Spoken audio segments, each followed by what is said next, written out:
چرا شما ترس از دست دادن رو دارید؟ ببینید شما معمولا تو رابطه وقتی یک فاصله ایجاد میشه شما دچار یک نگرانی میشید. خب این علتش چیه؟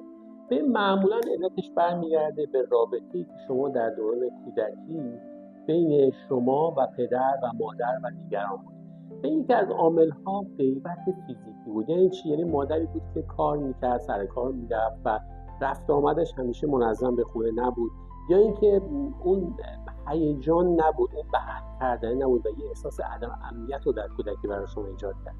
دو عامل خاطر طلاقه، یعنی اینکه شما در زندگی خودتون همش اون خاطرهای دادگاه‌ها و جدایی و اون رو همیشه تو ذهنتون در واقع بوده و همین ترس از دست دادن براتون به وجود آمد. و کودک والد یکی از بدترین حالت‌ها این بود که شما باید با پدر و مادر خودتون همدلی می‌کردید، باید حرفون رو گوش می‌کردید و این واقعا یه فاجعه بود. و در حالت چهارم مقایسه شدن با دیگران، یعنی که وقتی که پدر مادر شما رو مقایسه می‌کردن با دیگران شما احساس می‌کردید که هر لحظه حظ خواهید شد، احساس بی‌کفایتی داشتید. و جرابست والدین، بله، وقتی شما صبح بلند میشید و صدای جرابست پدر مادر رو میشنیدید و قلبت فرو می‌ریخت و در واقع در اونجا ترس از دست دادن در شما وجود اومد.